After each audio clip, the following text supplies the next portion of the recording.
When people started pursuing me and all that, and just at Express, caught me. A lot of people were Ole, because in the Lagos State street where they shout Ole, you know what that means. So a lot of people, like almost 100 people, were coming with arms. I used to tell my mom then, because I used to make up from the facility that I'm in the school. Prison is not how it's been described outside. A lot of innocent people are there. You want to do business with somebody and the person is aware that you came from prison. Really, there's a statement you're a thief already, you're a criminal. We know we have a dangerous past, but we are asking for chance.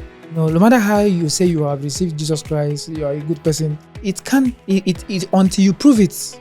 Let me tell you, I'm not shy. You can see I'm saying it on air because I know who I am. You sitting there saying, this is a criminal. It doesn't matter. Your opinion doesn't matter to me when it comes to that.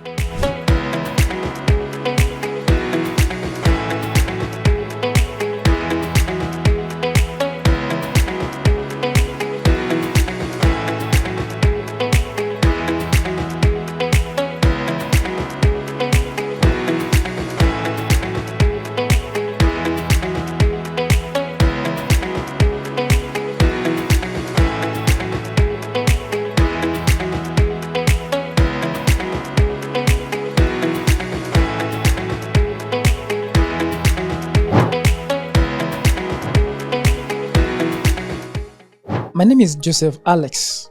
I was not convicted, but I was discharged and acquitted. It was attempted to rob.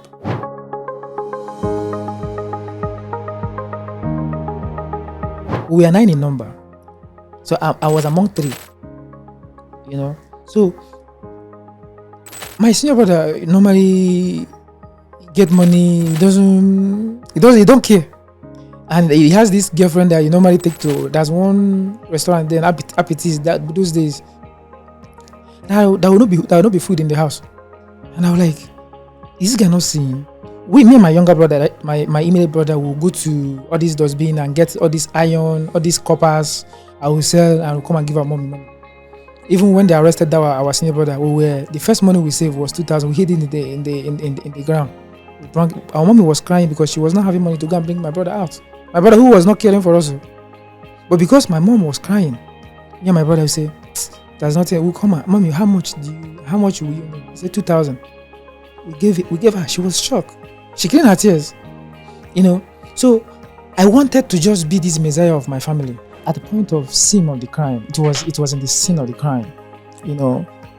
Because of all these challenges and all that made me to engage myself with some young men. Some of them came out from the prison. So at that point, I made a prayer of my life, and I said, God, if I die today, just please accept me in your bosom, because I always tell God that if I want to die in cost of looking for money and all that, just help me. Let my story be like that man of the man on the cross, the thief in the cross, and all that.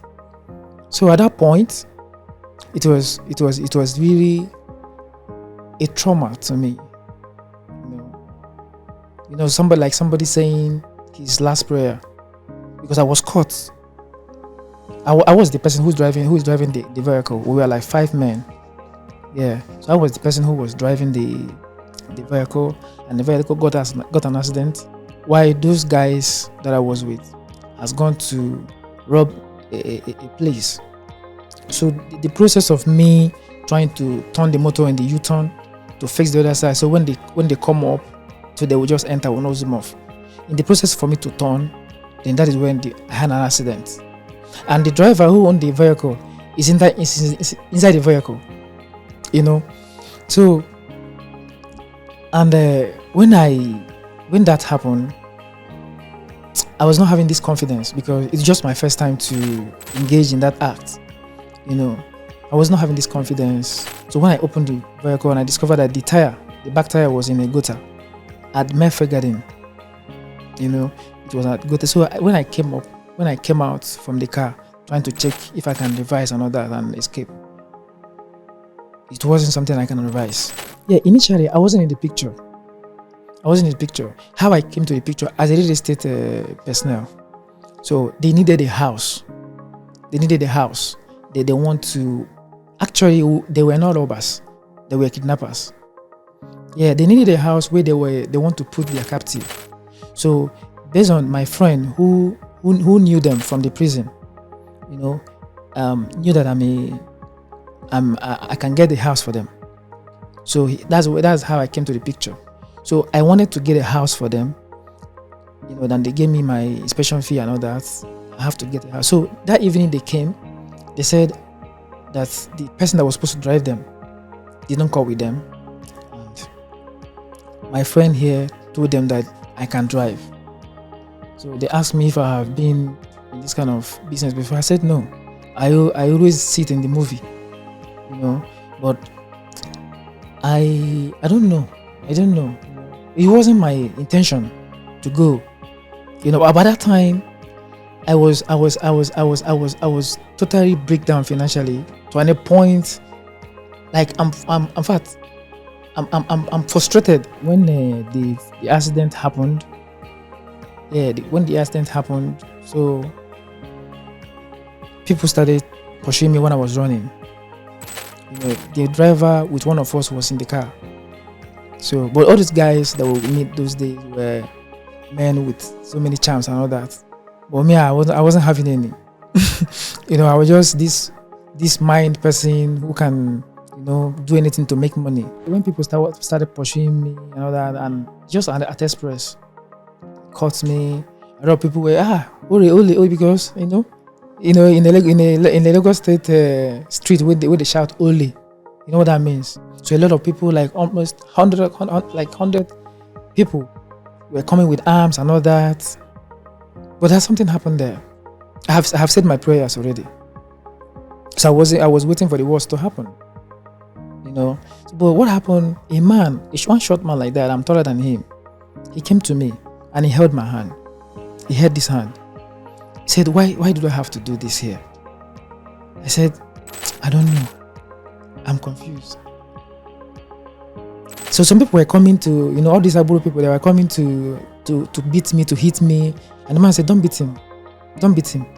Don't beat him. Everybody was just saying, don't beat him. And people were, the man was not huge. He was not tall, He's just one short young man like that. He's not that old. But he was able to tell the whole people, and nobody touched me. He was just holding me. And they were asking me what I was doing. Who am I? How? Because I have to lie to them. So when I see that started giving me attention, I told them that I'm into real estate. See, even I called the name of the company that I was working with then, because there's some people that I'm doing independent marketing for. I called the company name. So a lot of questions. So some people say, what are you doing? So I'm a carpenter because I'm into furniture too. I have a guy who does furniture. So I was just telling them so many things I'm into. So the police came. I gave them my hand and they handcuffed me and took me to the police station. When I found myself inside the custody with my hands on the handcuff, so I remembered what my friend told me 3 days ago, that he saw a handcuff in my hand. So I was just remembering so many things. Yes, inside the cell. So it's just like my eye opened. Like it's like I start seeing myself there, and like it was so many kind of emotion. I cannot remember what my prophet told me in 2014. But this arrest, this incident happened 2017.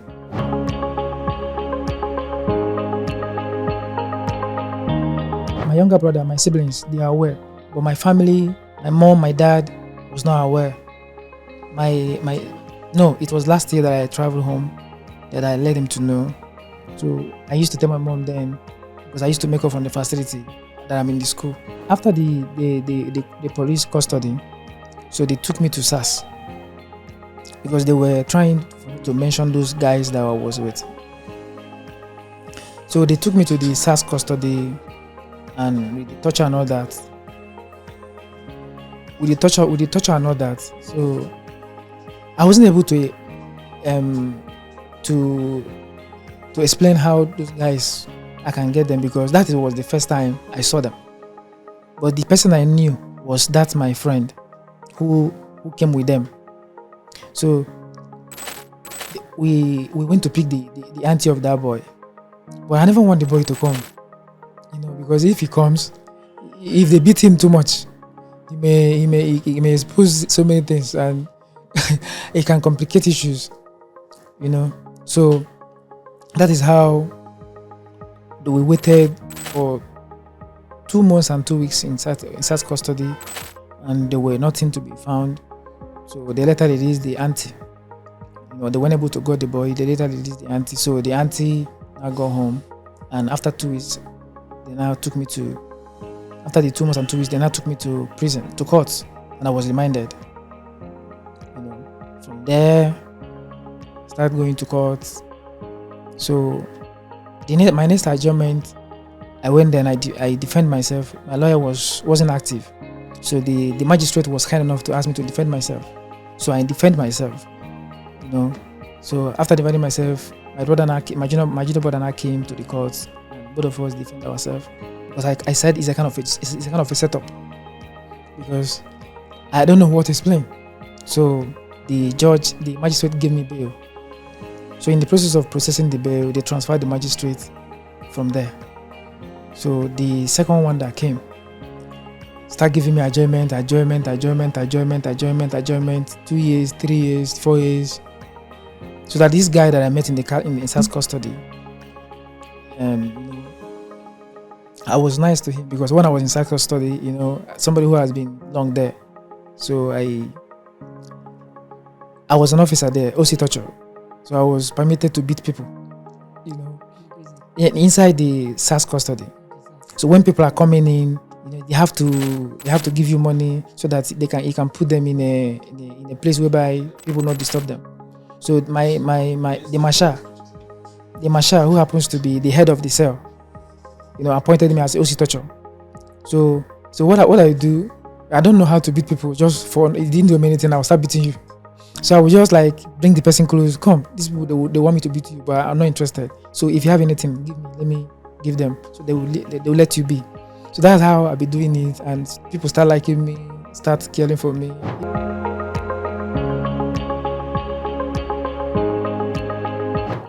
When I was in prison, that's when I began to realize so many things of my life. Because I wasn't this educated when I was outside there. I noticed one thing that was backing me off was education. I wasn't able to write well. I wasn't able to read very well. But I was just doing everything with open eye. Just this slogan of Lagos, open eye. But I was featuring. I was making money. So I just had time to. I just noticed that how can I express myself again to let people know that it wasn't intentional. Was to just know how to educate myself in speaking, communication, and even in there, I was among people that I got my GCE there in prison custody. I got my even a NCE. I did NCE inside there, yeah. So there I developed a lot of concepts that can change the society. In terms of food, there is no food. Yeah, I have to feed myself.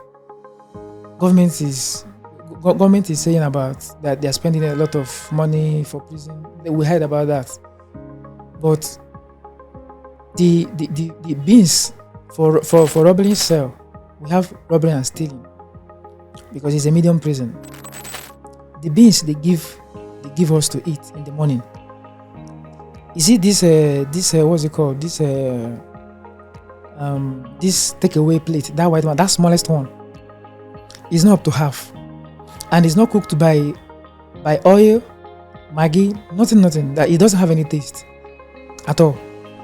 So when it comes to neatness aspect, yeah, it's a mandatory that the place is neat because the authorities inside the cell always make sure we wash the place, they clean up the place, but the congestion is not something to be.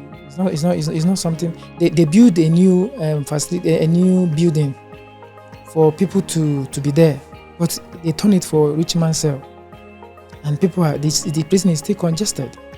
So there's so many things that is going wrong inside the facility that even we want to correct. You understand? Going back there is to correct those things.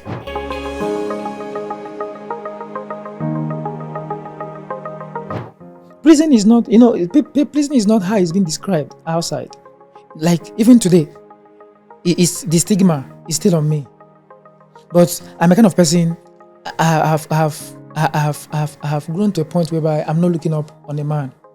It's hence that is God. I will always survive. Because you want to do business with somebody and the person is aware that you came from prison.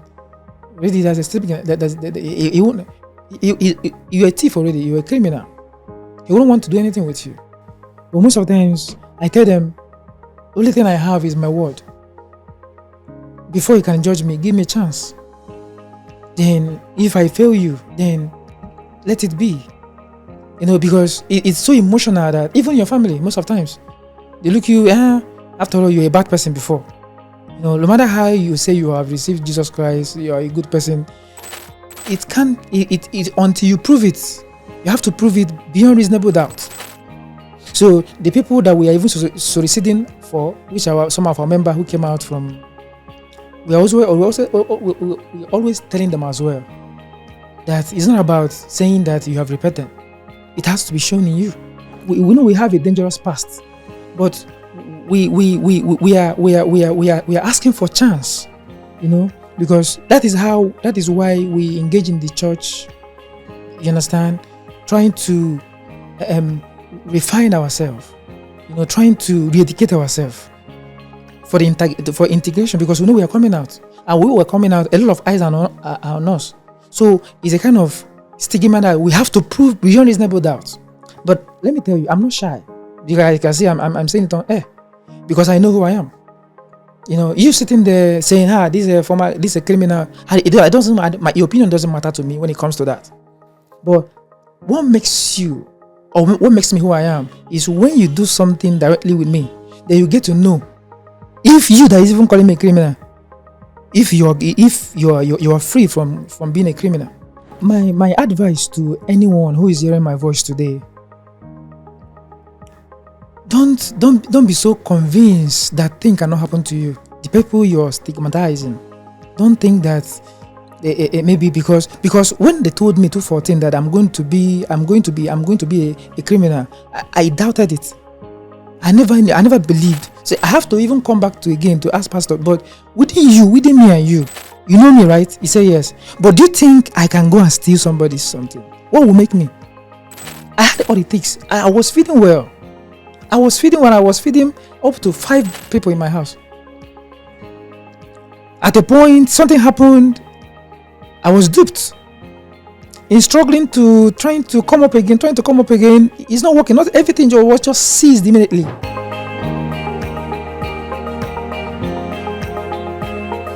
You see, I have a lot of people who passed away inside the prison. They passed away. Why? Because their strength cannot carry it anymore. It's indeed a prison. If you don't have money, imagine a criminal imagine I said my family, just my siblings that are aware that I'm there. And most of my friends are now aware because I don't know how to express it. So, government is not feeding you. You have to feed by yourself. Some people are even there committing another crime because they need to feed. Are you getting me now? There's some... So, anybody who is hearing from me, I have been there.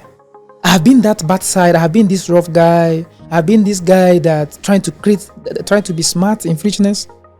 I have been, because I call it smart in foolishness. Because if it has been how it is, I couldn't have failed. Because the people I did stuff with are not people that you can just go out and fail with. Do you understand? But because when your intentions are not pure, there is a karma. Are you get what I'm saying? So whoever is hearing from me today should understand that the only best way to live in this life is to be honest and do what you're supposed to do in the right way. The way our society is not something that we can sit back and say we want to make money. We have to re-educate the minds of our youth. We want to let them to know what is leadership. Evangelist Jeremiah, during his time, we were able to make the pastors, the good guys, to be the head in every cell during our time inside the prison. Because inside the prison, other people are extorting other people because they are the head, and nobody can say anything. But during our time, we're able to keep men of God inside the. We discussed with the control general of the governor of the prison, and they give us the chance. At a point, the church became the authority inside the cell. The imam, the cactus, and the GO. My name is Joseph Alex. I'm into real estate, and I'm known as Jokristakre Properties. So as a realtor, because I have not gotten my own real estate property that I'm marketing currently, so I'm marketing for others. So I'm a realtor.